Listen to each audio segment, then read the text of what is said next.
Mike Tyson just attacked, or should I say he slapped Jake Paul so hard that the guy's probably questioning if his jaw will ever feel normal again. Honestly, he had it coming. Did Jake seriously forget about Tyson's legendary temper? The man can't stand someone's foot, even brushing his own. And here comes Jake pulling off the most idiotic mistake of all time, stomping right on Tyson's foot. It's like he was begging to be knocked into next week. The stage is say our main event tomorrow night. And Jake's reaction, oh, you won't be surprised. The dude looked like he just escaped from a mental hospital, babbling like an unhinged lunatic, with the kind of wild-eyed brainless stare that made him look like the ultimate fool. Seriously, a complete Dumbo duffer. You think he'd learn to keep his cool, but nope, he's too busy making himself look like the biggest clown in the room. I'm him up, Errol. I'm him up. He hits like it's personal now. It's personal now. He must die now. The tension is already electric. People are holding their breath, expecting a serious showdown. And what does Jake Paul do? Well, true to his chaotic but brain cell deficient reputation, he steps right on Tyson's foot. I mean, come on, how do you mess that up? He had one job: stand there, look tough, and keep his feet in their own zip code. But no, he had to fumble that basic requirement, as if he's been training to lose in the most creative ways possible. He says the talk is over. You just felt his power. What did that feel like, and why did he do that to you? I didn't even feel it. He's angry. He's an angry little elf, Mike Tyson. I thought that was a cute slap, buddy. But tomorrow you're getting knocked out. Mike Tyson, whose tolerance for nonsense is non-existent, snaps. And when I say snaps, I mean he lets fly a slap so fierce it probably sent Jake's ancestors a shockwave warning to stop embarrassing the family tree. And honestly, it was the slap heard round the world, the kind of divine justice that makes you believe in karma. Security leaps in, scrambling to separate them before Tyson decides to finish what Jake's mouth can't cash. And here's where things nose dive into full-on circus territory. Jake Paul, instead of realizing that maybe he's in over his head, drops into some ridiculous yoga pose in front of Mike Tyson. Are we witnessing a weigh-in or a bizarre audition for a low-budget wellness retreat? Paul's idea of diffusing tension seems to be contorting himself into shapes that scream, I'm clueless, like some reality TV character who doesn't even know he's the joke. Feel it, he's angry. He's an angry little elf, Mike Tyson.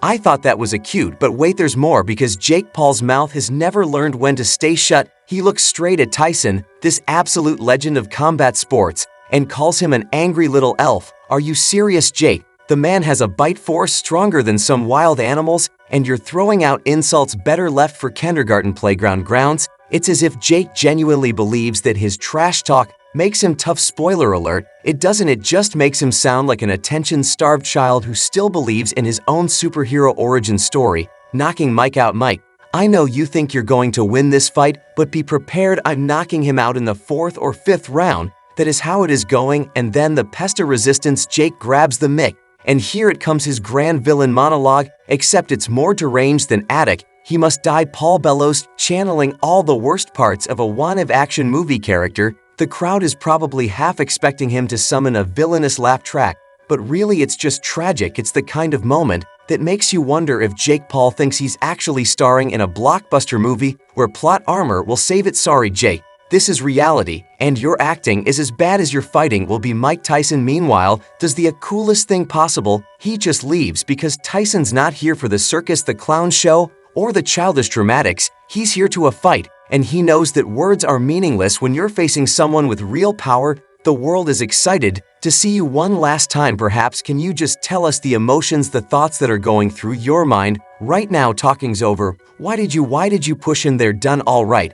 That's it for Mike Tyson. Jake Paul's antics are like a child throwing a tantrum in a grocery store. Loud, embarrassing, and utterly ineffective. Tyson's seen it all, done it all, and he knows that no amount of Jake Paul's desperate bravado can change the fact that in the ring, experience trumps all. The tension was through the roof, the crowd practically vibrating with anticipation as Mike Tyson and Jake Paul stood just feet apart. It was the weigh-in before the most bizarre, highly anticipated boxing showdown of our time, and as the two faced off, the unthinkable happened. Jake Paul, in all his brainless glory, stepped on Mike Tyson's foot. But Mike Tyson has a deep-seated, almost primal hatred of feet. Oh, ladies and gentlemen, yeah, you heard that right. Back in the 2019, Tyson spilled his soul in a GQ Sports interview, revealing that feet are his kryptonite. He admitted that if he were in a UFC fight and someone stepped on his foot, He tap out immediately. Tyson doesn't just dislike feet, he's utterly revolted by them. So here comes Jake Paul, our beloved YouTuber turned boxer, strutting around with the confidence of someone who's never read a single article about his opponent,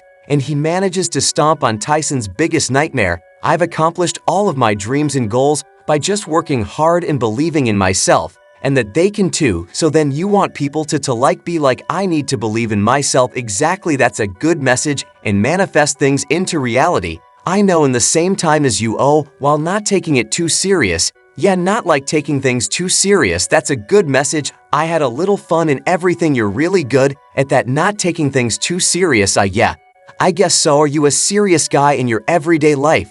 No, I like to be like a fun person. Try to be a fun person. Something I've noticed you're really good at is like confronting the uncomfortable, and like you do that in stand-up, you do that in your videos where you're going out in public and having these kind of awkward interactions with people. Has that become kind of second nature to you, or do you still get nervous to make these videos? Honestly, how oblivious can you be? It's like he walks straight into a minefield.